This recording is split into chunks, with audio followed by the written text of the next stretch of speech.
Welcome back to another video, guys. It's your boy Wraith Hoops, and today we're going to be talking about the possible Rudy Gobert replacement. Obviously, the video is called Rudy Gobert 2.0, which some people might consider to be a bit of hyperbole, but to me, not really. Now, the important thing to understand is that in the trades with Donovan Mitchell and Rudy Gobert going out, they ended up getting a good bit of draft capital and some solid players in return. And one of those players is the person that I consider to be the possible replacement in Walker Kessler. Now, last season, he played only 23 minutes each game. He did play in 74 games and started in 70 of them, however.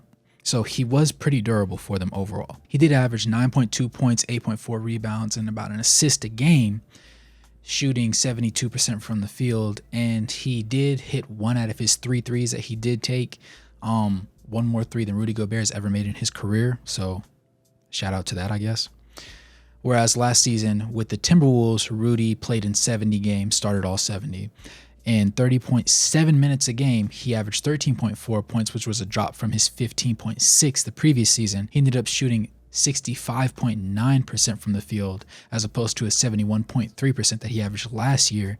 He did have 11.6 boards compared to his 14.7 last year, and then he averaged 1.2, which is 0.1 more than he averaged last season, which isn't super relevant, but it matters because a playmaking big is always important. Judging by those numbers, the simple fact of the matter is that Rudy Gobert has slightly regressed from the last season that he had with the Utah Jazz, which is very interesting to consider when you put him around a better overall team. Obviously, he's paired with Karl-Anthony Towns, and you think that having a shooting big would make it more difficult and provide other defenses with the opportunity to either play harder out on the perimeter or sit inside with Rudy. Now, the thing is, Rudy Gobert has never been a shooter. He's always taken most of his shots within 5 feet of the rim, and while they haven't always gone in, obviously, more often than not, they have, which is why he did manage to average 15.5 points the previous year when he was still with the Utah Jazz.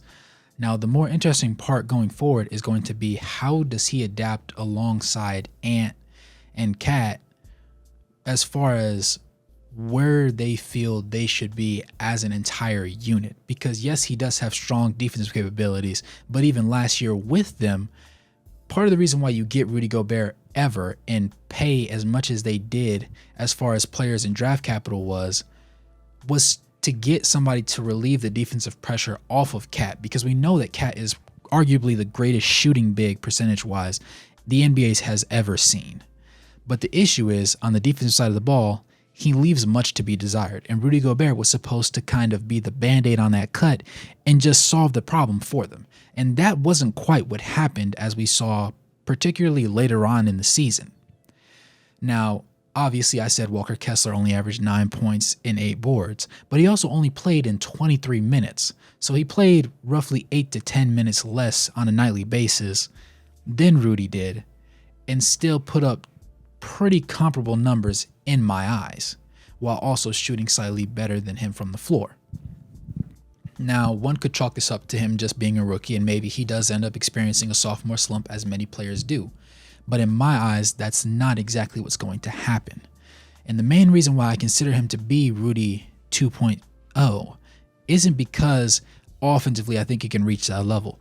I believe that many players can reach Rudy Gobert's level on the offensive side of the ball. I would consider Clint Capella and players similar to his level to be better on the offensive side of the ball. Rudy Gobert is one of the most bagless centers the NBA has ever seen. But the reason why he's able to command such a massive contract and such a massive trade value at the time that it was made was because of his defensive capabilities.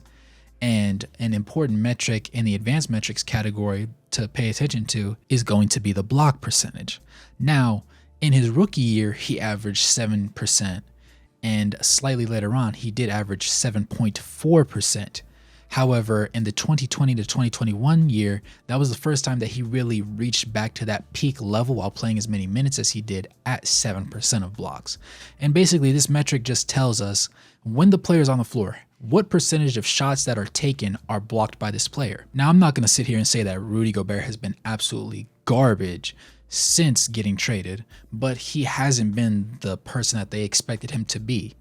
And credit to Walker Kessler because he's blocking over around 8.5% of the shots that get taken when he's on the floor. Now, the main issue with Rudy Gobert is the fact that in his rookie year, he averaged 0.9 blocks, which is effectively 1 block a game. Going forward, he proceeded to have a run of numerous seasons where he averaged 2 or more blocks per game. In this past season, while playing with the Timberwolves, he only averaged 1.4. So being brought there on a tremendous trade package with a tremendous contract to block shots and prevent people from being willing to take shots, it is very problematic that his blocks per game have decreased to such a great number, and his overall block percentage when he's on the floor has lowered as well. With Walker Kessler, while playing in 4 more games than Rudy this past season and playing roughly 8 minutes less in those games, he averaged 2.3 blocks a game as a rookie, which is problematic for Rudy because it harms his reputation, because the belief was that having a player that could change the way another offense runs its system and forces them to take more jumpers, which are lower percentage shots than layups and dunks, obviously, you would imagine that it was very difficult to replace a player like that because it's hard to find somebody that's tall and can keep themselves in position without fouling. Walker Kessler essentially just blows that entire thing up with his ability to play the way that he does. And to put this into perspective, in his rookie year, he blocked 8.6% of shots that were attempted while he was on the floor. Rudy Gobert has never touched 8%.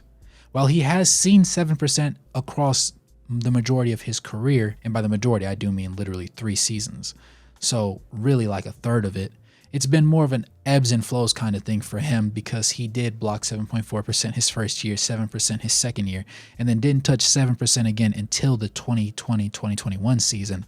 And then it dropped to 5.7, and then he was traded, and then it was 3.9% this past year. That's the most problematic part of it, because you would imagine that if I bring you here to play defense and I give up all these assets and draft capital in order for you to play defense for me, and I don't expect your offensive back to get deeper, not only did the number of shots you took remain roughly the same, you shot worse on them, and you were worse at defense. So he has effectively regressed. What Walker's doing is not easy, but for the simple fact that he has been able to do it over the entirety of a 74 games out of the 82 game schedule bodes well for the future of the Utah Jazz.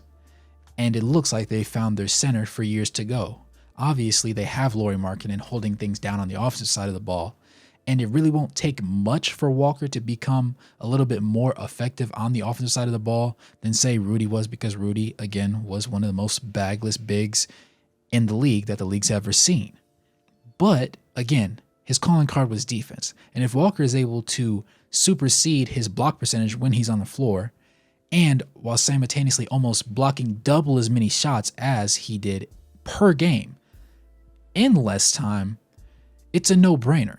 So in my eyes, I'm prepared to say that Walker is the perfect replacement for him. I feel like he had completely replaced him comfortably last season, but it's going to be up to him over these next 2 to 4 seasons to see if this holds true and if Rudy Gobert can bounce back with Minnesota and put up the numbers that he was putting up when he was with the Utah Jazz. With that being said, good morning, good evening, good night, no matter where you are on the globe watching. I appreciate the support. Make sure to like, comment, and subscribe. And I'll catch you in the next one. Peace.